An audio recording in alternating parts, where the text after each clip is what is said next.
بسم اللہ الرحمن الرحیم۔ آج تراویح میں 11ویں پارے سے 12ویں پارے کے 1/4 تک تلاوت کی گئی۔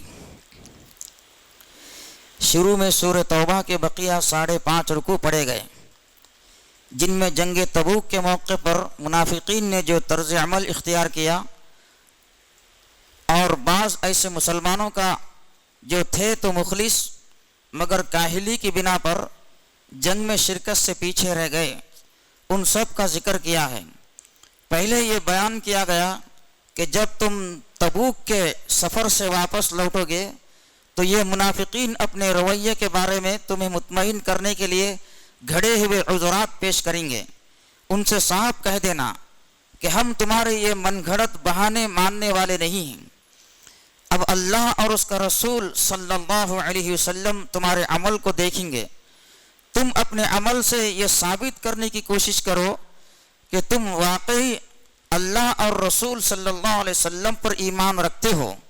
ابھی تو اسلام سے ان کی بدخواہی کا یہ حال ہے کہ اول تو یہ اس کے راستے میں کچھ خرچ نہیں کرتے، اور اگر حالات سے مجبور ہو کر کچھ کرنا بھی پڑے تو اسے اپنے اوپر زبردستی کا جرمانہ سمجھتے ہیں اور چاہتے ہیں کہ مسلمانوں پر کوئی ایسی گردش آ جائے جس سے ان کی جان ان سے چھوٹ جائے، حالانکہ حقیقت میں گردش خود ان پر ہے، اور گردش بھی بہت بری گردش، یعنی آخرت میں نجات سے محرومی۔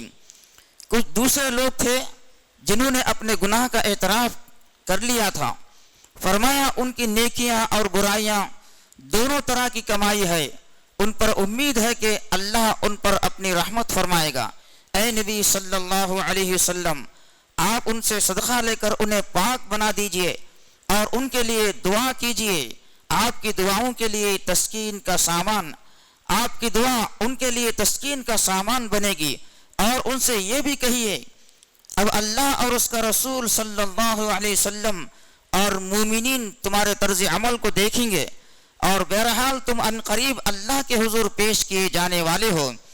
منافقوں میں وہ بھی ہیں جنہوں نے ایک مسجد بنائی ہے، اسلام کو نقصان پہنچانے، اہل ایمان میں پھوٹ ڈالنے اور ان لوگوں کے لیے ایک خفیہ اڈا فراہم کرنے کے لیے جو اللہ اور رسول صلی اللہ علیہ وسلم سے پہلے جنگ کر چکے ہیں۔ آپ اس میں کبھی کھڑے نہ ہو، آپ پہ کھڑے ہونے کے لیے وہ مسجد سب سے زیادہ حقدار ہے جس کی بنیاد اول دن سے تقوی پر رکھی گئی ہے۔ نفاق پر بنائی ہوئی عمارت کی مثال ایسی ہے جیسے کسی سمندر میں نکلی ہوئی کگر پر عمارت بنائی ہو، وہ کسی وقت بھی اپنے رہنے والوں سمیت دوزخ میں گر جائے گی۔ بے شک اللہ نے اہل ایمان سے ان کے جان و مال جنت کے بدلے خرید لیے ہیں۔ وہ اللہ کی راہ میں جنگ کرتے ہیں، وہ مارتے بھی ہیں اور مارے بھی جاتے ہیں۔ جنت کا وعدہ اللہ کے ذمے ایک سچا وعدہ ہے، توریت میں بھی، انجیل میں بھی اور اب قرآن میں بھی۔ اللہ سے جنت کا سودا کرنے والے دراصل ہمیشہ توبہ کرنے والے، عبادت گزار، شکر گزار، اپنی اصلاح اور دین کا علم حاصل کرنے کے لیے گھروں سے نکلنے والے، اللہ کے آگے جھکنے والے، نیکی کا حکم دینے اور برائی سے روکنے والے اور اللہ کی حدود کی حفاظت کرنے والے لوگ ہیں۔ یہی سچے مومن ہیں۔ ایسے مومنوں کو خوشخبری سنا دیجیے۔ سورہ ختم کرتے وقت مسلمانوں کو بعض اہم ہدایت دی گئیں۔ پہلی ہدایت یہ فرمائی کہ نبی صلی اللہ علیہ وسلم اور اہل ایمان کے لیے یہ جائز نہیں کہ وہ مشرکین کے لیے اللہ سے مغفرت کی دعا مانگے، چاہے وہ ان کے رشتہ دار ہی کیوں نہ ہو۔ اس ہدایت کا مطلب یہ ہے کہ مسلمانوں کو شرک کے ہر شائبے سے پاک کر کے صرف اللہ کے لیے جینے اور اللہ کے لیے مرنے کے مقصد پر قائم کر دیا جائے، اور حق کے سوا اور کسی طرح کی حمایت کا شائبہ بھی ان میں باقی نہ رہنے دیا جائے، کیونکہ صرف رشتہ داری اور تعلق کی بنا پر جو حمایت ہوتی ہے اس سے نفاق اور کفر کی راہیں کھلتی ہیں۔ جن مسلمانوں کا سستی اور کاہلی کے سبب جنگ تبوک سے پیچھے رہ جانے پر بائیکاٹ کیا گیا تھا، ان کی توبہ کی قبولیت کی بشارت سنائی گئی، اور اہل مدینہ اور بدعوں میں سے جو تائب ہو گئے ان کو نصیحت کی کہ ہمیشہ سچ اور حق کے لیے جینے والوں سے